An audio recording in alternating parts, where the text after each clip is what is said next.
Rosie is a kind-hearted servant girl who never knows how to say no. After getting drunk during a palace celebration, she accidentally enters Alpha King Luther's private chambers, mistakes them for a guest room, and climbs into his bath.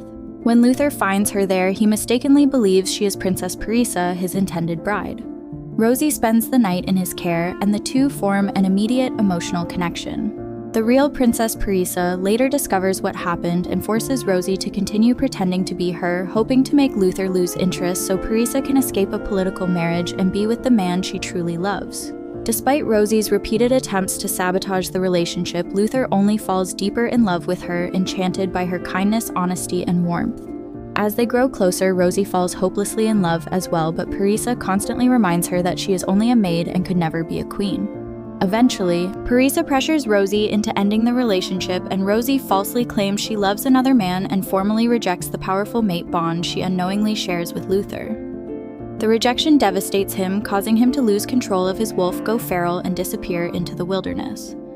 When Rosie learns the truth, she realizes the depth of her mistake and sets out alone to find him. Deep in the forest, she discovers Luther in his feral wolf form, suffering from the broken bond. Refusing to abandon him, she confronts him, restores their connection, and finally reveals the truth. She is not Princess Parisa, but simply Rosie, a servant girl who loves him. Luther makes it clear that her status means nothing to him and that he has always loved her for who she is. Rosie accepts their bond, claims him as her mate, and brings him back from the brink. In the end, the truth about the deception comes out. Parisa is free to pursue her own love, and Rosie marries Luther. With Parisa's help, Rosie learns how to become a queen, and a year later, she and Luther are happily ruling together, deeply in love and expecting their first child, proving that kindness, loyalty, and genuine love mattered far more than noble birth. Chapter 1. Rosie realized, with the clarity that only comes when it's far too late to be useful, that none of this would have happened if she'd just learned to say no. It was a simple word, 2 letters, 1 syllable. Children managed it constantly. And yet Rosie could not seem to locate it in her vocabulary. If she could say no, she wouldn't have accepted the 2nd glass of wine or the 3rd. She definitely wouldn't have accepted the 5th, that's for sure. The problem was that saying no required disappointing people, and disappointing people made Rosie feel like she'd personally failed at life. So when her friend Marta had thrown an arm around her shoulders and said, "Come on, Rosie, when's the next time we'll get to taste something this fine?" Well, what was Rosie supposed to do? Make Martha sad? Unthinkable. Also, the wine really was exceptionally good. Around her, the celebration continued in full swing. Anne was laughing so hard she'd slid partially off her stool. It was summer, and it was hot, and somewhere above them in the great hall, something important was happening. Visiting dignitaries, political alliances of some sort, which meant that down here in the wonderfully cool kitchens with the good wine they managed to steal and redistribute, the servants were holding their own celebration. To Princess Parisa, Patrick announced, suddenly raising his cup, "Poor thing, marrying that terrifying bastard for the good of the kingdom." The visiting Lord Martha Stage whispered to Rosie, "Nobody's seen him yet, but the rumors are dreadful. They say he had a man's hand cut off for spilling wine," Anne said. Well, Rosie said charitably, perhaps the princess loves him. The kitchen erupted in laughter. So did Rosie for some reason. She was mid-giggle. About what she'd already forgotten when the door banged open.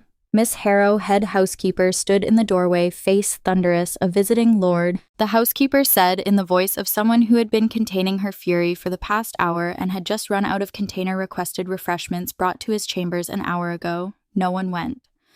Guilty silence. Now there will be consequences, she continued, if someone does not bring them immediately. Every head in the kitchen swiveled as one toward Rosie, and Rosie, who was helpful and dependable, stood up. West Wing Miss Harrow said, "Third door on the left. Do not make this worse." "I won't," Rosie promised. She meant it very sincerely. Rosie Martha called after her, giggling, "If the Lord's angry, just be yourself. You're so cute, he'll calm right down. Just tell him you love him," another voice called. The kitchen dissolved into laughter. "Oh my gods, yes." Martha clutched at the table. "Rosie, do it, I dare you." Rosie would never, someone said, still laughing. She doesn't know how to be daring. Rosie stood in the doorway, tray in hand, and blinked at them. She'd never thought of herself as boring before. When was the last time she'd done something unexpected? The voices faded as she made her way through the corridors. West Wing, third door on the left. She could do this. She was being daring. The chambers were empty, also enormous, and far too grand for a regular guest room. Rosie stood in the doorway and stared. It was so hot. The summer night had turned the palace into an oven, and she was flushed and dizzy, and there was a bath right there already drawn, the water still and waiting. Rosie looked at it. She had never in her life had a bath like that. "They called you boring," a wine-warm voice in her head pointed out. "No one thinks you'd ever dare anything." "Well," Rosie said out loud, "I will now." She unlaced her dress with fingers that fumbled only a little, stepped out of it. The air on her skin felt like permission. The bath was right there. She was being daring. This was what brave people did. She got in. Oh, the water was perfect. Cool enough to soothe. Rosie sank down and made a sound that was probably undignified, but she was alone, so it didn't count. She closed her eyes. When she opened them next, a man stood in the doorway. Well, more like filled the doorway, shoulders nearly brushing either side, he was the largest man Rosie had ever seen. An alpha, clearly, enormous, tall and broad, and built like something architectural, like someone had carved him out of a mountain. He could probably carry her with one arm. Rosie giggled at the thought, delighted. This large man also happened to be the most beautiful man Rosie had ever seen in her entire life. And she couldn't stop staring, dark hair slightly messy, dark eyes currently locked on her with an expression of complete and total shock. He looked very surprised. It was adorable. "Who are you?" he asked, voice deep and rough. It wasn't shouted, it was quiet and controlled and slightly strangled. Rosie giggled. "What?" he continued, almost a growl. "Are you doing in my bath?" He looked so tense, so very, very tense. Rosie could see it in the set of his shoulders. Very tense alpha, her wine-soaked brain supplied dreamily. He needed to relax. Baths were very relaxing. Rosie, for one, was very relaxed. If this alpha were to get in the bath with her, he'd be relaxed too. And naked. Which worked out perfectly in Rosie's favor. "Well," he demanded, and his voice had gone even lower. "I asked you a question." Rosie opened her mouth, fully intending to say something helpful and appropriate. What came out instead was, "You should get in." Chapter 2. Luther had spent the better part of his adult life perfecting the art of being terrifying without actually doing anything. It was a skill more effective than violence in most situations and considerably less messy. The threat of violence held in perfect stillness was often enough. The man standing before him now was a testament to this principle. The supply reports were inaccurate. Lord Carrick was saying, "We've discovered discrepancies. Someone has been stealing Luther supplied." His voice was flat. "Yes, Your Majesty." How much? Luther asked. "Approximately 40% of the grain shipments intended for the northern garrisons, but we have the man responsible."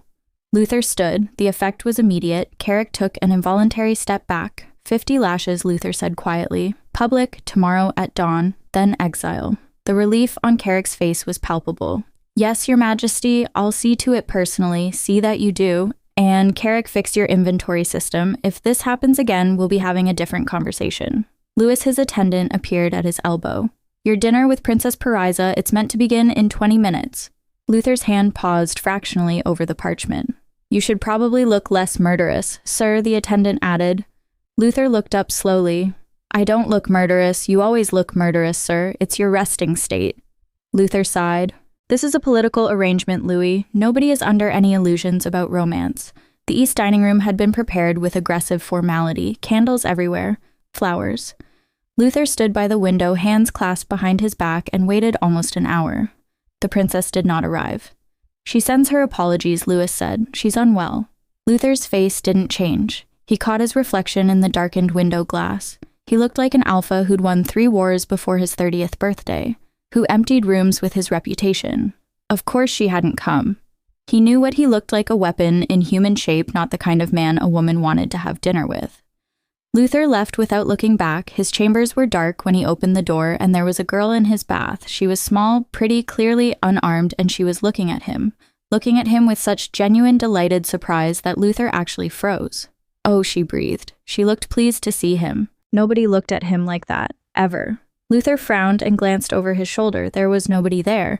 He looked back at the girl in his bath. "What in all the hells? Who are you?" he snapped, his voice dropping into the flat, commanding register that usually made people immediately confess everything. "And what are you doing in my chambers?" The girl sighed. "You have a very nice voice," she said dreamily. Luther's brain stuttered. He tried again, putting actual alpha command into it this time. "I asked you a question," he said. The effect was immediate, just not remotely the effect he'd expected. The girl's breath caught, her pupils dilated, a flush spread across her cheeks that had nothing to do with the bathwater, her scent sweetened into something very interested. "You should get in," she said, her voice breathy. Luther's mind broke. And then the girl hiccuped, and Luther, whose sense of smell was considerably sharper than any human's, finally caught the full weight of her scent. Wine, sweet and potent, and thoroughly soaked into her system. A drunk girl, there was a very drunk, very naked girl in his bath asking him to get in. Luther closed his eyes briefly and tried to find reason in this situation. When he opened them, she was still there, completely at ease, like sitting naked in a strange man's bath was a perfectly normal evening activity. She had to be. The thought arrived with sudden clarifying certainty. She had to be Parisa the princess. Obviously, who else would dare? The stood-up dinner suddenly made sense. She'd been nervous. She'd drunk too much to settle her nerves. And then she'd come here anyway to his rooms because they were engaged. "Princess," he said carefully. She laughed. "I'm a princess," she asked. Sounding enormously pleased. "Are you not?" Luther asked.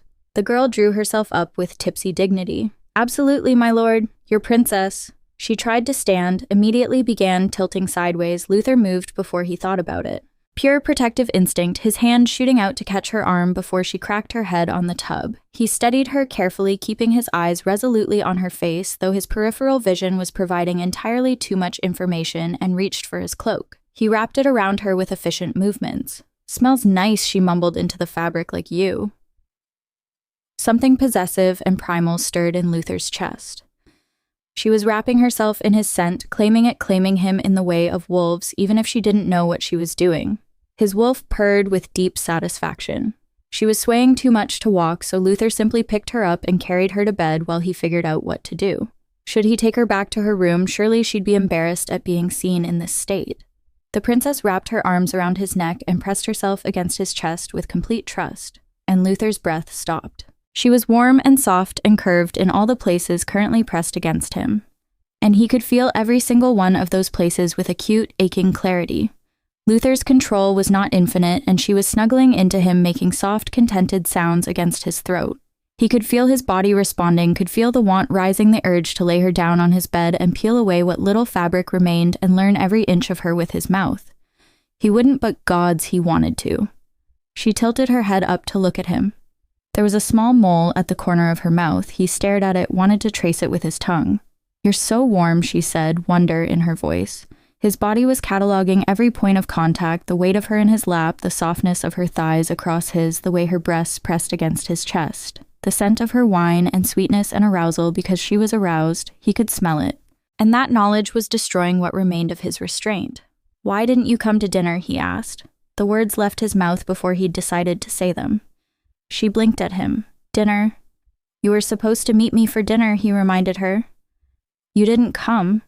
Her expression shifted, the drunken happiness fading into something softer. "Oh," she said quietly, "I'm sorry." She reached up and touched his face, her palm against his jaw, gentle and certain. "You're lonely," she whispered. Luther's entire body went still. It wasn't a question just stated. "You were waiting." She continued, her thumb moving softly against his cheek. "And no one came." She shifted in his lap. He barely suppressed a groan and wrapped both arms around his neck. "I'm sorry, you were lonely." Luther's arms came up without his permission. He could feel every breath she took, and underneath it all, something certain and absolute telling him what he already knew. She was his. This sweet, drunk girl who looked at him without fear and with something that looked dangerously close to adoration. He wanted her. Gods, he wanted to keep her forever. "I think I love you a little bit." She mumbled, her words slurring together. "Isn't that silly?" Then her eyes closed and she was asleep, wrapped around him and trusting. Luther sat frozen with a sleeping princess in his arms and felt his entire world realign. Chapter 3, Rosie surfaced from sleep gradually the way you do after the best rest of your life. Everything was warm, everything smelled extraordinary. Then she registered that the warmth beside her was not a pillow. There was an enormous man asleep approximately 6 inches away. Even asleep, he was almost aggressively beautiful. The memories arrived all at once, the wine, the dare, the bath. "I think I love you a little bit," she'd said. Oh, gods. Rosie stopped breathing. She moved with glacial precision, her heart hammering. Off the bed floor, cold under her bare feet. She pulled on her dress without bothering with the laces properly. His cloak was pulled on the floor. She picked it up and folded it because it was his and he'd lent it to her. One last look at him, she couldn't help it. And then she was at the door into the corridor. Rosie walked fast. She made it back to the servants' quarters without seeing anyone who mattered. Right, she thought. It's fine. Nobody saw. The memory of his arms around her rose unbidden. Her face went even hotter. She'd told him she loved him. The kitchens were busy with morning prep. Nobody looked at her twice. Did you hear Marta's voice carried from across the prep table? The Alpha King got stood up last night. The Alpha King, Luther Ann's voice dropped to a whisper. The princess's fiancé. She stood him up. Apparently the whole West Wing was cleared for him, Marta said. Rosie tuned it out. West Wing. She'd been in the East Wing. Took a bath there even. That was lucky. 20 minutes later, 2 stewards appeared near the door. The king is looking for someone. The first steward said, quite desperately they say. Who? The second one asked. The princess, apparently. The first steward's voice dropped conspiratorially. She apparently went to his chambers last night, alone, and fell asleep there in his bed. Rosie fumbled the pitcher, caught it. The princess. The second steward's voice was shocked. That doesn't sound like her at all. Someone said she was drunk, the first steward said. Princess Parisa drunk. Stumbling like a sailor, apparently, and get this, the king found her. The first steward lowered his voice. In his bath. Naked. The room lurched, and Rosie had to hold back a wave of nausea, West Wing Rosie thought distantly. They said West Wing. I was in the East Wing. Third door on the left. Mrs. Harrow said East Wing. Or had she said West? Oh no. Rosie said very quietly she'd gone to the Alpha King's chambers. She'd gotten into the Alpha King's bath. She'd asked the Alpha King to get in with her, and he thought she was the princess and he was looking for her. Rosie made a small sound that might have been a whimper. Then she ran. She made it to a small courtyard off the east corridor, tucked behind the laundry buildings, pressed her back against the sun-warmed stone, and tried to catch her breath. There you are, a voice said. Rosie spun around. The woman standing at the courtyard entrance was tall, elegant, and the kind of beautiful that had always known it was beautiful. Rosie had been told before that she and the princess looked alike. Looking at her now, she could see the echo, the hair, the eyes, the particular shape of the mouth. Rosie had a mole at the corner of her mouth. The princess didn't. I know what you did, Parisa said. Rosie's mouth went dry. Your Highness, I last night. The princess continued, her voice perfectly level. You drank wine, quite a lot of it, from what I understand. No, not a lot. Rosie started, and then. The princess continued, you entered a lord's chambers and you got into his bath. The faintest hint of something that might have been disbelief crossed her face, except it wasn't just a lord. The princess said, taking a step closer, it was the Alpha King, my intended. Rosie made a small sound of distress. Your Highness. She attempted falling to her knees. It means. The princess said that the Alpha King, the man I am supposed to marry, the man my father has spent 6 months negotiating an alliance with, believes that you, a servant girl, are a princess. Not just any princess, Princess Parisa, his fiancée, me. And he is currently tearing this palace apart looking for said princess. But I'm not. Rosie started. No. The princess agreed. You're not. You're a maid. She made a pause. Rosie was shaking like a leaf. You committed several crimes last night, the princess said, counting them off on her elegant fingers. Theft. That wine was from the royal cellars. Trespassing. His chambers are restricted. Impersonation of a royal personage. He called you princess and you confirmed it. And potentially treason, depending on how my father chooses to interpret this. Rosie had gone completely white. I didn't mean to impersonate anyone. The princess raised one elegant hand. Rosie's mouth closed. Do you understand the political implications of this? The princess asked. My father and King Luther's council have been negotiating this marriage for months. It's meant to secure our borders, open trade routes, prevent a war. And you... She stopped. One drunk servant girl may have just destroyed all of it. I'm sorry, Rosie whispered. I'm so sorry. I never would have. When the truth comes out, the princess said there will be consequences. What kind of consequences? Rosie asked. For you? The princess's voice went colder. At minimum, you'll never work in a noble house again. Rosie's breath caught. More likely, the princess continued. My father will want to make an example of you. 6 months in the work camps, possibly more.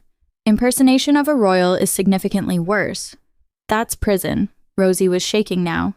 And if my father is particularly angry, the princess smirked. What? Rosie whispered. He'll declare this as treason, the princess said simply. They don't send you to prison for treason. The word hung in the warm morning air. Rosie understood. Exile if you're lucky, the princess continued, taking a step closer. Or most likely hanging. Rosie stifled a cry of pure anguish. Please, she heard herself say, please have mercy. I didn't mean I know, the princess said, suddenly soothing. I believe you. Unfortunately, what you meant doesn't matter. Rosie thought of prison exile. She thought about the king's face, how disappointed he'd be when he learned what she actually was. Well, I suppose, the princess said, looking at her nails. There might be another option. Hope flared in Rosie's chest, painful and bright, anything she heard herself say. The princess looked at her for a long moment, then smirked. Good, she said quietly. So here is what you're going to do. Chapter 4. Luther stood at the window, hands clasped behind his back, watching the courtyard darken as evening settled in. He had not spent the entire day pacing his chambers like a caged wolf. He was a man who had commanded armies, who stared down enemy generals and made decisions that affected thousands of lives. Now he was nervous about one dinner. Princess Parisa, the attendant, announced. Luther turned and stared at his tiny princess. She was even prettier than he remembered. Small, delicate, in a way that made every protective instinct he possessed sit up and pay attention. The fullness of her lips, the curve of her cheek, and there at the corner of her mouth, the small dark mole. Princess, he said quietly. She looked up, startled visibly. A small jump, a sharp inhale, her eyes going wide, and then attempted a curtsy. It was the worst curtsy he had ever witnessed in his entire life. Wobbly, lopsided, clearly improvised. Luther found it completely charming. Your Highness, she said breathlessly. Several attendants inhaled sharply. That was not the correct form of address. She realized it, her face going scarlet. Your Majesty, she corrected. I'm so sorry. Oh gods, I'm so sorry. It's quite all right, Princess Luther said, consciously softening his voice. You may address me by my first name if you wish. She stared at him, lips slightly parted, brown eyes enormous. She managed eventually. I shouldn't, Your Majesty. Luther studied her. She was a nervous wreck. This was not Parisa from last night, the one who'd fallen asleep against him like he was the safest thing in the world. This girl looked like she was one loud noise away from bolting, but there was something else in her scent, something that smelled almost like fear. Was she afraid of him? Of course she was. Everyone was afraid of him. Are you all right, Your Majesty? Parisa asked, looking up at him with concern. Luther blinked. I'm sorry, he asked. The princess frowned, then took a small step closer, her nervousness forgotten. You looked upset, sad almost. Are you all right? She could smell his dismay, he realized. I'm fine, he said roughly. She looked at him for a long moment, then very carefully she reached out and touched his arm, just her fingertips. Luther couldn't breathe. She was just as kind as last night, just more shy. He would be careful with her, patient, gentle. I'm glad you came, he said, and offered her his arm. Her fingers were small and warm against his sleeve. He could feel the slight tremor in them. He led her to the table and pulled out her chair. Slowly, he reminded himself. Patience. He took his own seat and tried not to notice how good she smelled, how the candlelight caught in her hair. She was looking at the table setting with an expression he couldn't quite interpret. Slightly lost, slightly overwhelmed, her eyes moving along the row of silverware like she was looking at something written in a foreign language. Is something wrong? He asked. No, she said, immediately sounding breathless. Luther decided to let it go. Would you like some wine? He asked, reaching for the bottle. Her eyes went very wide. Your Majesty, I'm so sorry, she said, panicked. I didn't mean to last night. Oh gods, last night I'm so sorry. Please forgive me. She was spiraling. He could smell the panic rising. My Lady, Luther said, but she wasn't hearing him. Shouldn't have been there at all. I should never have gotten in your bath. And then I fell asleep, and you were so kind, and I was so inappropriate, and He was around the table before he decided to move. Caught her gently by the upper arms before she could hyperventilate herself into fainting. Please, he said quietly, bending slightly to meet her eyes. Please do not be embarrassed. She looked up at him. This close he could see the panic in her face. I was absolutely enchanted, he said. By our meeting, by you were... He stopped, started again. Truthfully, Parisa, I've been able to think of little else since. She blinked at him. Really? she asked, sounding almost hopeful. He couldn't help it. His hand came up and cupped her cheek. How could I not be? He murmured. You were a vision last night, and this morning when I woke and you were gone, he stopped himself. I have been counting the minutes until I could see you again. She leaned into his touch just slightly. Oh, she breathed. I thought of you as well, Your Majesty. She was very close enough that he could see every detail of her face, the small mole at the corner of her mouth that he wanted to taste. She was looking at him like he'd done something extraordinary. And underneath the nervousness, something else in her scent. Something warm and sweet and entirely unmistakable. Arousal. His mate was aroused. For him, Luther's control, already strained, took significant damage. He did it before he could stop himself, brought his thumb down and grazed it very lightly across her lower lip. She made a sound, soft, involuntary, breathy. A moan that went straight through him like lightning. Her lips parted under his thumb, and for one perfect moment he felt the warmth of her breath against his skin, and imagined those lips around something else entirely. Then her eyes flew open wide, mortified, and she clapped her own hand over her mouth. She jumped to her feet. I should go. Her face was scarlet. She smelled embarrassed and still maddeningly aroused. Luther straightened immediately, cursing himself. Too fast, too forward, even though her scent was telling him something very different from scared. Aren't you hungry? He asked, trying to sound gentle. No, she said, looking around like she was searching for an escape route. You do not wish to have dinner? He asked carefully. Oh, she blinked. Yes. No. I don't. What do you want? I mean, what? She stopped, looked briefly, genuinely frustrated with herself. Perhaps just dessert, he said quickly, if you're not hungry. She paused. Dessert? She asked, and there was something in her voice that sounded almost like hope. Yes, Luther said, dessert if you'd like. I suppose, she said carefully. Maybe. Yes. Relief flooded through him. She was staying. He gestured to the servants. Bring dessert, everything in the kitchens now. They brought an unreasonable amount of dessert. Cakes, pastries, small dishes of cream and glazed fruit, chocolate things, sugar things. He watched her eyes move across the selection. Watched something happen to her face. She reached for a small spoon with the confidence of someone on familiar ground for the first time all evening. She tried the cake first, closed her eyes, made the same breathy please sound she'd made when he'd touched her lip. Good, he asked. His voice came out strained. She said, which wasn't a word but communicated everything. He tried very hard not to imagine what other situations might produce those sounds and failed completely. The nervousness had dissolved. This was Parisa from last night, warm and real and unguarded. This is wonderful, she said softly. You're very kind. Kind. She'd said it last night too. She didn't see the weapon, the threat. She just saw him and she thought he was kind. He was going to marry this girl. He was going to court her properly, earn her trust, make her feel safe with him, and be patient even though every instinct was screaming at him to claim her now. She smiled at him over another spoonful of cake and licked cream off her bottom lip, and Luther had to grip the arms of his chair to keep himself from moving. He cleared his throat. He was going to do this right, even if it killed him.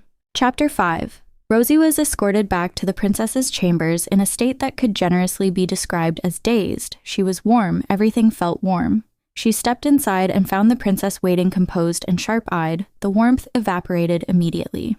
Well, the princess asked. Rosie opened her mouth. It went well, she offered. The princess's eyes narrowed. Define well. He was very kind, Rosie said, and we had dessert, and... Has he ended the engagement? The princess interrupted. Rosie paused. No. And has he shown any signs of disinterest? The princess insisted. Rosie hesitated. Not exactly. Not exactly, the princess repeated, voice flat. Let me be clear about your situation, Rosie. Your job, your only job, is to make him end this engagement. Yes, Rosie said. I know. My father will not accept a refusal from me, the princess went on. It will be seen as disobedience, as endangering the alliance. The only acceptable outcome is for Luther to break it off himself. Do you understand? Yes, Your Highness, Rosie nodded. And yet the engagement is not only intact, but apparently strengthened. The princess's jaw was tight. You need to actively discourage him, make him lose interest. I did address him by the wrong title, Rosie offered weakly. The princess stared at her. The goal, she said with icy patience, is for him to lose interest in a princess, not to accidentally reveal there isn't one. If Luther figures out the deception, if he realizes you're not me, he will have you executed on the spot. Is that understood? Yes, Rosie said quickly. The princess went very still. Are you attracted to him? She asked, sounding appalled. No, Rosie said immediately. Of course not. No. Why would I know? Her denial was entirely unconvincing. Your scent, the princess said flatly, tells a very different story. You smell like you're about ready to fall into bed with him. An image of her and Luther in his bed of his hands on her bare skin had Rosie make a small, strangled sound. The princess's scowl deepened. I'm sorry, Rosie said quickly. I'm sorry. Let me explain something to you, the princess interrupted. Luther is entertaining you because he believes you are the princess, a woman of status and education befitting a queen. She took a step closer. This man would not look twice at a maid. Do you understand what I'm saying? Rosie nodded, her throat tight. You are nobody playing at being somebody, and the moment the illusion breaks, you are nothing again. She paused. You are a servant girl who got drunk and impersonated a princess. The only reason you aren't already in a cell is because you are useful. Of course, Rosie said. Her voice came out perfectly steady. The princess, almost as an afterthought, added, I considered managing this situation myself, you understand, but I couldn't risk my father hearing I hadn't tried with the engagement. If things go wrong, I need someone to blame. She met Rosie's eyes. You, unfortunately, are ideal for this purpose. Thank you for reminding me, Rosie said, suddenly crushingly sad. I'm sorry, Your Highness, Rosie said quietly. I'll do my best. The next day, Luther had arranged A in the gardens. Rosie was prepared by the princess's maids who did her hair in an elaborate style. Then they brought out the dress. It was beautiful light green, the color of new leaves, arms up. One of the maids said briskly. They got her into it with efficient movements. Then came the corset. It laced in the front and was unusually tight. I can't breathe, Rosie started. Well, you are considerably more gifted than Her Highness, one of the maids said, delicately looking at Rosie's chest. Rosie went bright red. Her breasts were, well, they were very present. Isn't this a bit much? She managed. It's all we have, another maid said apologetically. We don't have time to have dresses made for you before today. Rosie arrived at the gardens in a state of managed terror that she was attempting to wear as composure. Luther was waiting for her. The sight of him in morning light did something thoroughly unhelpful to her heart rate. Good morning, princess, he said gently.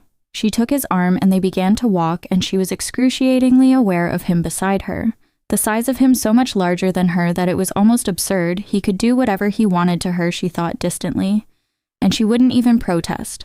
Focus, she scolded herself. You need to discourage him, but how? He was being so careful with her, the way he moderated his voice, the way he matched his pace to hers without comment. Her heart did something ridiculous. This is not going well, she thought desperately. Are you enjoying the gardens? Luther asked. Yes, she managed. They're lovely. She could barely breathe. Not as lovely as you, the king said. She made a small squeaking sound and stopped breathing altogether.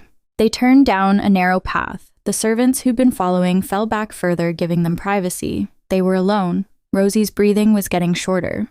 Are you all right, Your Highness? Luther asked. His eyes dropped to her chest. Rosie went bright red. The corset was too tight and it was too hot and he was too close. Yes, she heard herself say from very far away. Perfectly well. Her vision was going spotty at the edges. Princess. Luther's voice sounded concerned. Her legs gave out. Suddenly there was an arm around her waist, pulling her upright, holding her against a solid chest. You smell divine, she said faintly. Her vision was blurring. My lady, he said carefully. I believe your corset is too tight. She blinked at him. What? He cleared his throat and called out for assistance, but they were too far down the path out of earshot. May I? He asked quietly. She wasn't sure what he was asking, but whatever it was, her answer was the same. Yes, she sighed. He moved her hands gently away from her chest. Then he began unlacing her corset, which meant he was very close, which meant she could smell him properly and could feel the warmth of his hands near her ribcage. He worked carefully, his fingers deft on the laces. They came free just enough. She gasped a full deep breath. Oh, she said softly. Better, he asked, his voice rough. He relaced her corset, his fingers inches from her breast, careful and gentle and entirely too distracting. It was torture. I'm so sorry, Your Majesty, she said, still holding onto his arm when he finally stepped back. Don't be, he said. His voice was warm. Are you all right now? She nodded. He was looking at her intently like he was about to kiss her. It was a bad idea, really, yes. He asked softly, his lips inches from hers. Rosie didn't think twice. She pulled him to her and kissed him herself because she was only human, and oh gods, the press of his body against hers solid and warm. His scent, his big hands coming up to cup her face, and his mouth his tongue. This was her first kiss. She didn't think she'd ever enjoy another one. Nothing would ever compare to this. She allowed herself another second, then another. She pressed against him, wanting more, her hands roaming the plane of his chest. Then she pushed him away. "I should go," she said immediately. The princess was waiting when Rosie returned. The blushing, she said, "It needs to stop. All it is doing is enchanting him further. He looks positively smitten." Rosie tried to suppress the way her heart responded to this information. She failed. "You think he's smitten?" she asked, ridiculously hopeful.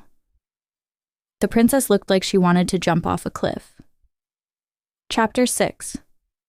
The plan was simple. Rosie had been repeating it to herself every morning for 5 days. Make him not want to marry you. Simple, straightforward, entirely achievable by any reasonably competent person. Rosie was beginning to suspect she was not that person. The dress was Paris's first idea.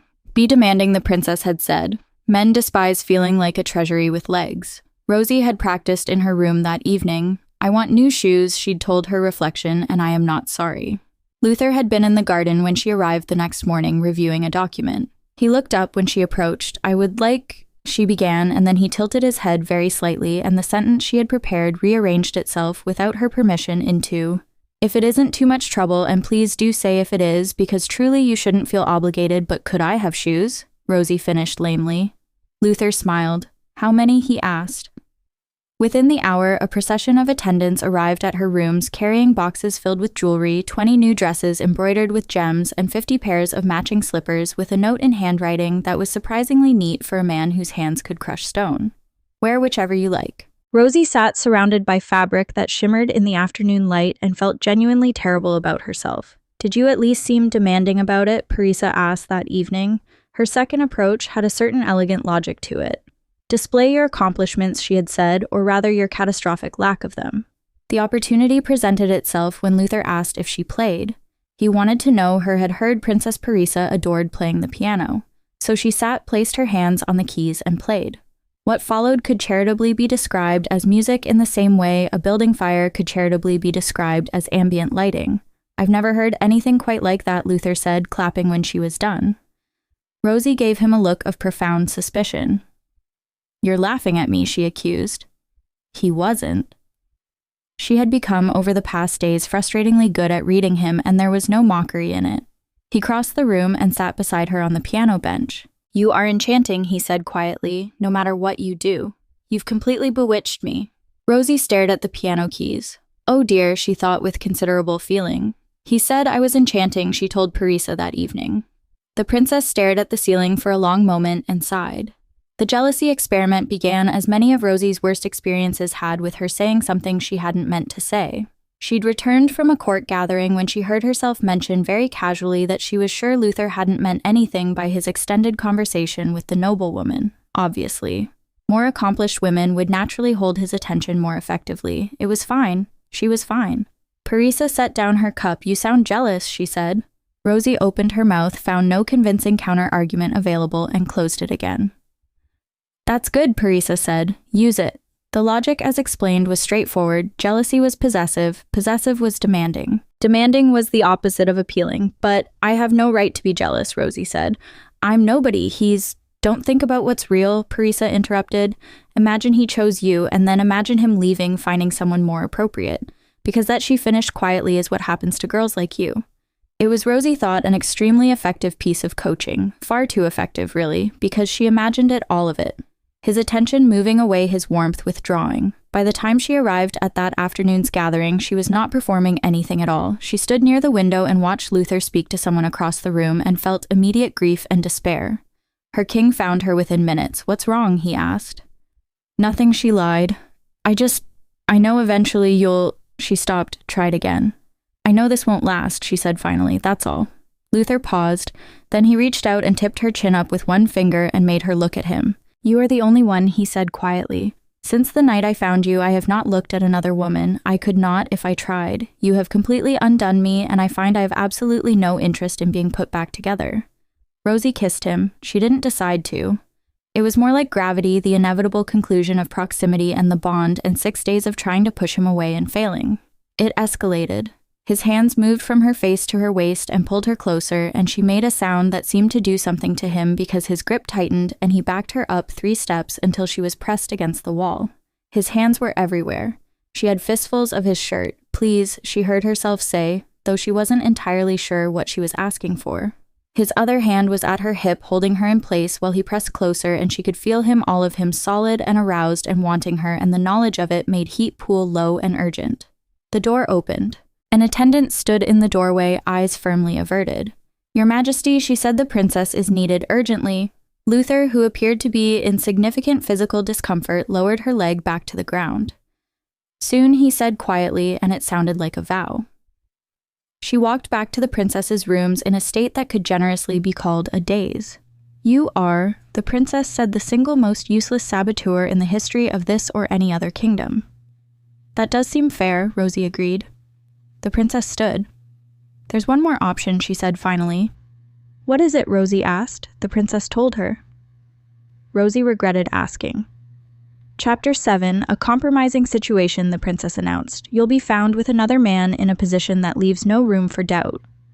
The words took a moment to fully register. When they did, Rosie felt the blood drain from her face. "You want him to think I—" She couldn't finish the sentence. "Luther will be directed there at precisely the right moment," the princess said as if she were discussing dinner arrangements. "He'll see you. The engagement becomes untenable. He ends it himself." The image hit Rosie with physical force. Luther opening a door, the trust in his eyes, that warm, patient certainty he always looked at her with, turning to pain. "No," she said. The word came out firmly. "Nothing will actually happen," Parisa soothed. "We'll time it carefully. The man is already chosen, someone discreet, cooperative, well compensated for his trouble." "I wouldn't ask you to actually— I don't care about that," Rosie snapped. "I won't do it." "Rosie, no." She stood up. You can't ask me to do that to him. He doesn't deserve—" She felt physically ill. "I can't," she said desperately. "I can't do that to him. It's cruel. He doesn't deserve that." The princess was quiet for a moment. "Let me remind you of your situation," she said finally. Rosie felt something cold settle in her stomach. "You have been impersonating a princess for weeks." The princess continued, "You have deceived the king, his entire household, and most of this palace because you asked me to." Rosie protested. "And who would believe you?" the princess said. "What matters is how the story sounds. A scheming maid, a king manipulated." She tilted her head. "Who would believe your version, Rosie?" "Your Highness, please," Rosie heard herself say. "Please, I'll do anything else. Take any punishment you want. Send me to prison. Exile me if you have to, but not this. Don't ask me to hurt him like this."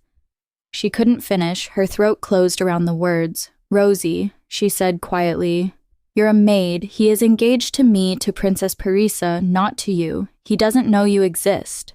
She paused. "What exactly do you think is going to happen here?" Rosie opened her mouth, closed it. "The deception must end," the princess said. "There's no version of this where it doesn't. And when it does, and he discovers that he's been courting a maid, what do you think he'll feel then, Rosie?" Rosie opened her mouth to respond, but the princess continued, her voice taking on a sharper edge.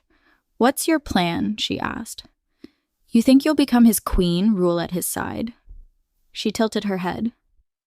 "Do you even know the name of the kingdom he rules?" Rosie froze. "The full name." The princess pressed. "The one that will be in the treaties you'd be expected to negotiate. Rosie started. "The ancestry," the princess continued relentlessly. "The line of succession, the political implications of your union with neighboring territories." A pause, then. "Do you even know where it is on a map?" Rosie's mouth opened. "No, but what?" The princess's voice was almost gentle now. "You love him, so the rest doesn't matter. Girls who marry kings are prepared for it from birth, Rosie. They're educated in governance, diplomacy, trade agreements, military strategy." She paused. "You know nothing. You wouldn't even know what you don't know." "I could learn," Rosie started desperately. The princess walked to a shelf, pulled down a book, and held it out. "Can you even read this?" Rosie looked at it. Her face went hot. "Can you—" the princess asked again, quieter now. Rosie's hands trembled. "I love him," she whispered. "That's all good and well," the princess continued, "but that doesn't make you a queen." Rosie's chest felt like it was caving in. "At best," the princess said, "when this ends, things resume as planned. He and I marry, the alliance proceeds." A pause. "And I cannot let that happen." Rosie looked at her. Why not? There is someone I love, the princess said. It isn't him. It will never be him, no matter how patient he is. So, can you help me, she added. One last time, so none of us has to live with a choice we can't bear. Rosie looked down at her hands. All right, she whispered. Chapter 8. Luther was in his study when the servant arrived, one of the princess's attendants. Your Majesty, she said breathless, the princess, she asked me to fetch you. Luther was on his feet before she'd finished speaking. The East Wing was quiet at this hour. He found the blue receiving room easily enough, pushed open the door, and his mind blanked. Someone was touching his mate. The wrongness of it screamed through every nerve, and she looked frightened. He could see it in her face, smell it sharp and acrid in the air. She didn't want this, which meant this man he was across the room before he'd decided to move. Luther. His hand found the man's throat. Luther Parisa cried again. He didn't let go immediately. His vision had gone red at the edges. The man made a choked sound. Luther, please. Something in her voice cut through the rage, not the words, the tone. Desperate, frightened. He went still. He released the man, stepped back. Get out, he said. His voice was barely above a whisper. The man fled. Parisa was backed against the wall, her eyes red from crying, looking at him with an expression he'd spent weeks trying to make sure he never saw on her face. The rage evaporated, replaced by something that felt uncomfortably close to anguish. She was afraid of him. His mate was standing there afraid of him, and he'd spent weeks being careful and gentle and patient specifically to avoid this, and here they were anyway, and he had failed. He had to fix this. Are you all right? He asked quietly. She stared at him like she didn't understand the question. Did he hurt you? Luther searched her face. Did he force you to know? She said quickly. No, he didn't. He exhaled. Then are you angry with me? Have I done something that... No. Her voice broke slightly. He didn't understand. None of this made sense. He closed the remaining distance carefully and opened his arms. An offer, not a demand. Her face pressed against his chest, her hands fisted in his shirt. She was shaking. I'm sorry, she whispered into his chest. I'm so sorry. You have nothing to apologize for, he said. She pulled back just enough to look up at him. I cannot marry you, she said. Luther frowned. I didn't know how to tell you. She continued in a rush. I tried to tell my father, but he wouldn't listen, and I didn't know what to do, and he pulled back just enough to see her face properly. Why? He asked simply. Did I frighten you just now when I grabbed him, did I? No, she said. No, it's not that. She wasn't making sense, but he could feel her distress through the bond, sharp and overwhelming. Then help me understand, he said. Please, whatever it is, we can't. She was crying harder now. There's no fixing this. He cupped her face gently. I'm not angry, he said quietly. I just need to understand what's happening. She took a shuddering breath. There's someone else, she whispered. The words didn't register at first. Someone else, he repeated slowly. I'm sorry. She was looking at him like she was breaking. I should have told you from the beginning. She couldn't finish, just looked at him with those desperate eyes, asking him to understand, to accept it. Every fiber of him wanted to fight it. The wolf was snarling. The mate bond was screaming. She was his mate, his match, the person who'd patted his hand and told him he wasn't lonely anymore. And now she was standing here asking him to let her go to someone else. Every instinct he possessed was roaring no. He could convince her. He could remind her. He looked at her face, at the fear in it.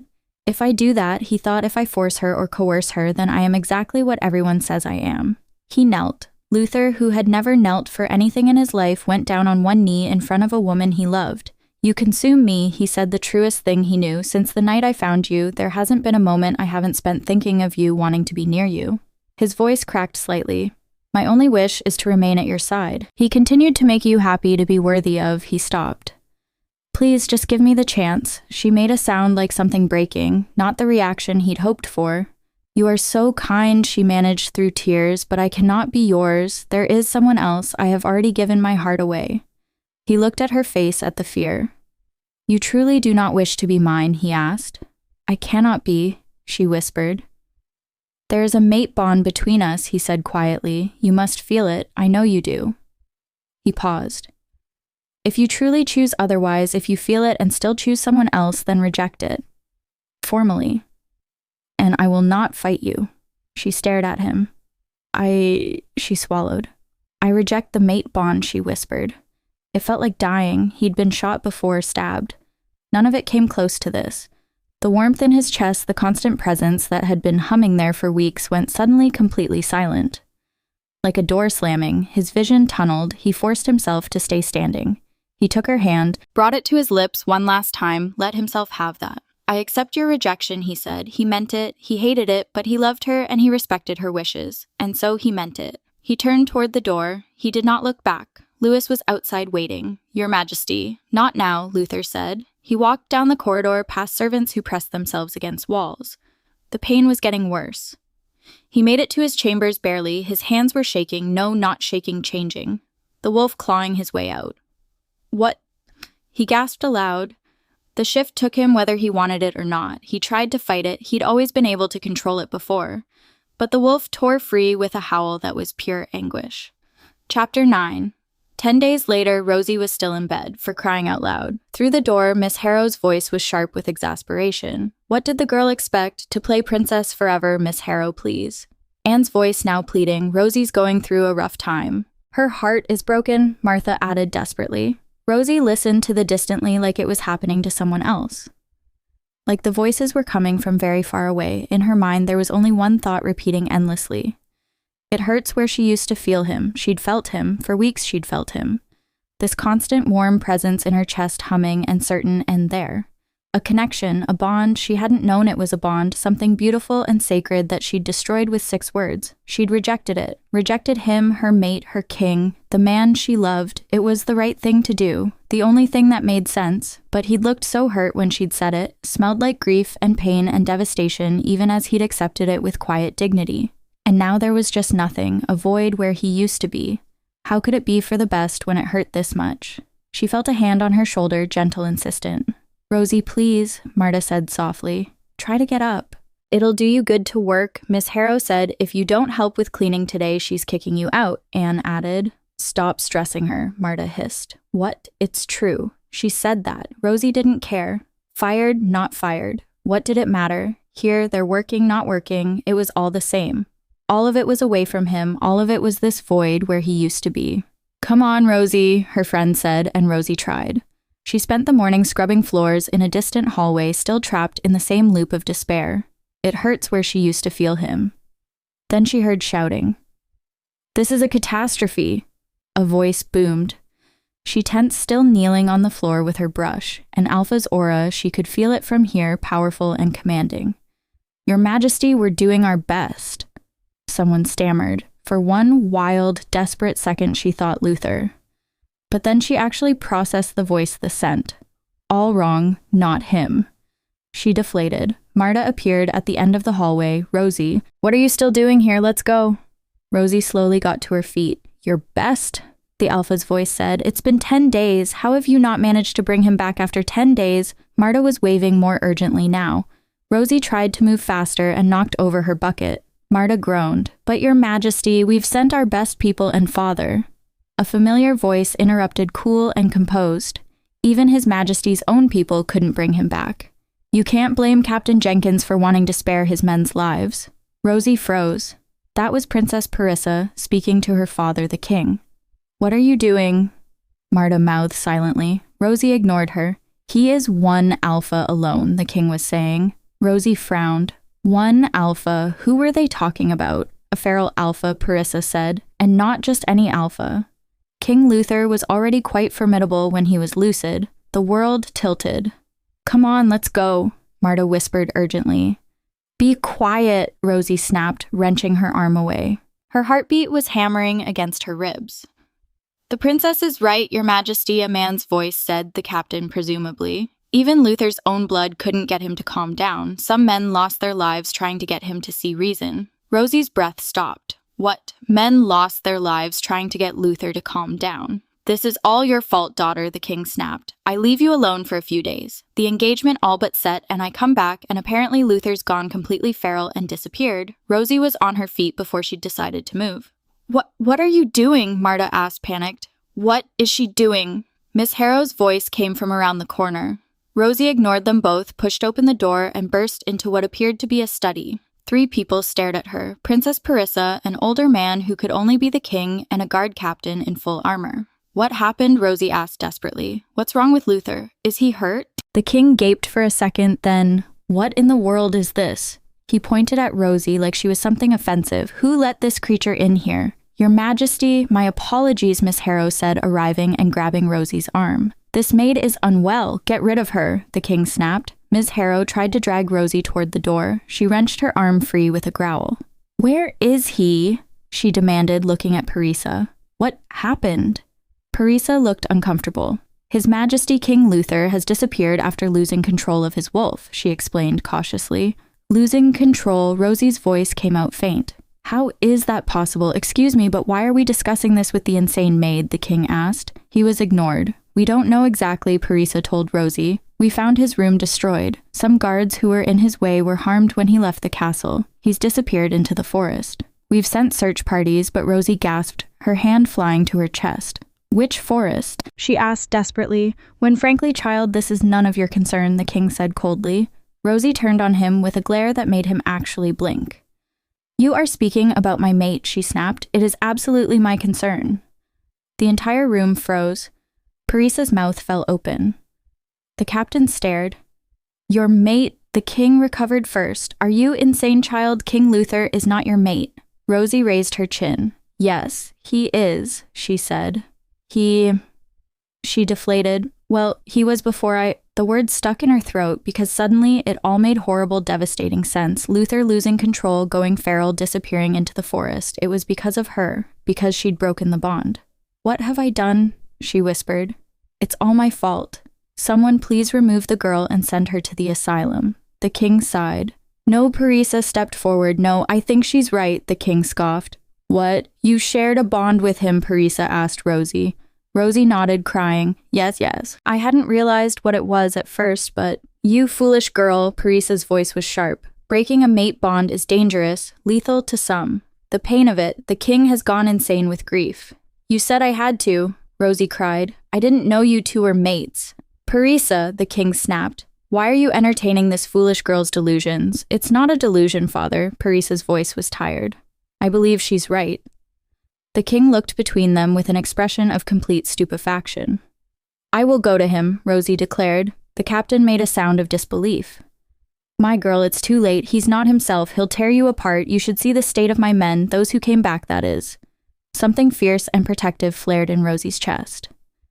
My mate would never hurt me, she said. I will find him, and I will bring him back, Your Majesty. The captain said. We cannot allow the girl to, with all due respect, Rosie snapped. I'm not asking for permission. She turned and walked toward the door. Rosie, Parisa's voice stopped her. Someone will escort you. The princess said quietly, lend you a horse. Rosie nodded once and left. Chapter 10.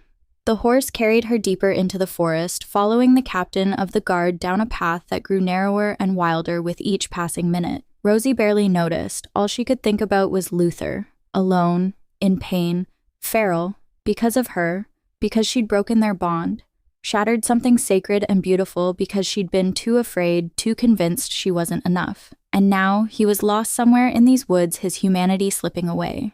I'm coming, she thought desperately. Please hold on. The captain stopped his horse by a river, turning to look at her with grim concern. This is as far as I go, he said. He was last seen near here, but, miss... He won't hurt me, Rosie said, dismounting.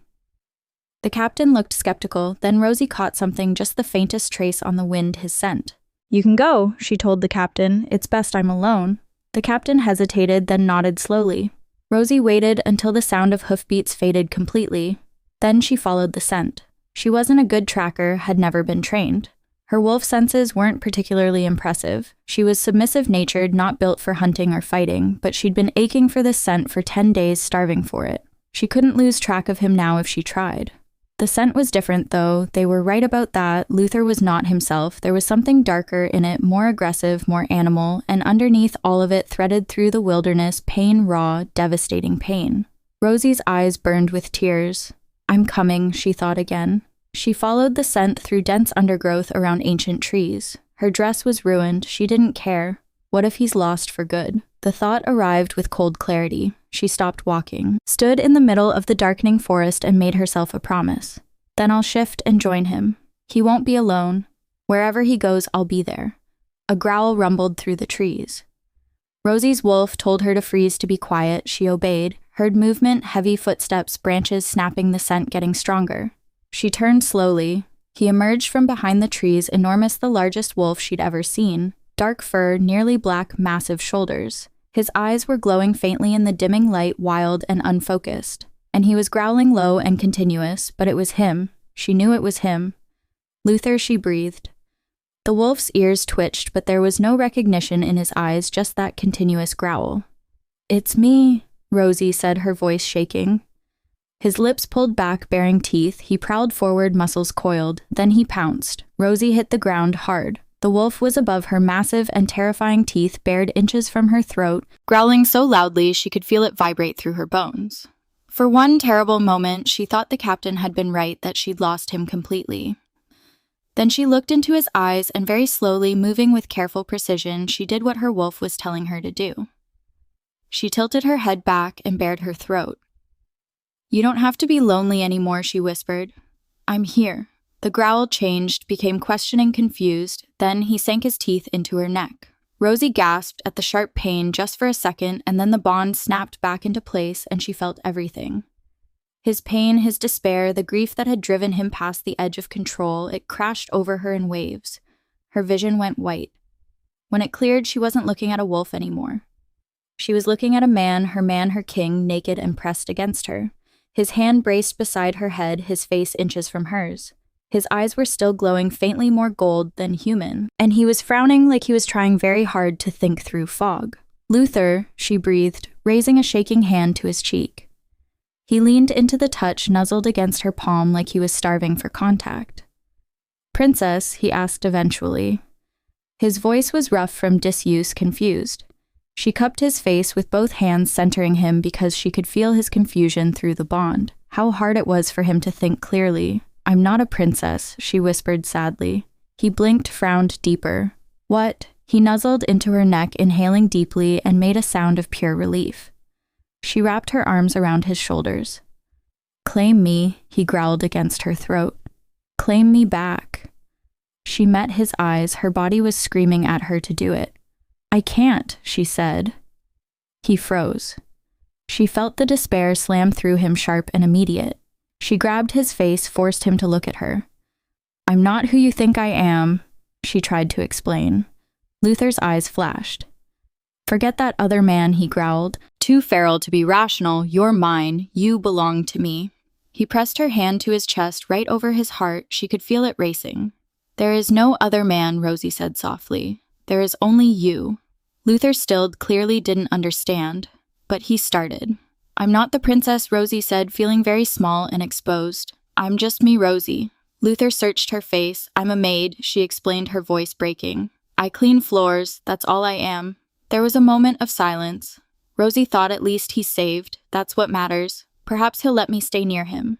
"Even when he finds a proper queen, I don't," Luther frowned. "What about you said there was somebody else?" "There wasn't," Rosie said quickly. "Parisa, the real princess, she loves another. That's why I pretended to be her, because she stopped. "I'm sorry," she whispered. "I wanted so badly to be your princess because I love you, but I'm nobody. I clean floors, that's all." Luther stared at her like he was trying to parse her words. Then he smiled, and her breath stopped because she'd never seen him smile like that. "There is no other?" he asked hopefully. "Only me. I don't think you understand," Rosie said. "I can't even read properly. I don't care what you can or can't do." Luther interrupted. "I know what you are. My mate. My equal. The woman I love." He leaned closer. "Now claim me. Make me yours as you are mine." Rosie stared at him, stunned. "Please," he said. And she felt his need through the bond, the aching void that had been tearing him apart for 10 days, begging to be filled. She moved slowly, her gaze never leaving his, as she shifted up and pressed her lips to his neck. He groaned. "Please," he said again. She bit down, the bond ignited, she felt everything, his relief, his love, his wolf settling with deep satisfaction, and then his mouth was on hers and his hands were everywhere, and the forest around them faded and there was only him. Only the way he held her and touched her. Epilogue. Rosie sank carefully into the lukewarm bath with a groan of relief. "Better?" Luther asked, steadying her with gentle hands as she settled against him. Much, she breathed. Summer heat made everything worse when you were 8 months pregnant and approximately the size of a small house. His hands moved to her shoulders, massaging with the careful pressure he'd perfected over the past year. She leaned back against his chest with a contented sigh. I seem to recall he murmured against her ear, a similar bath, though you were considerably smaller and considerably more drunk. I was very drunk, Rosie conceded, and you were very patient about finding me in your bath uninvited.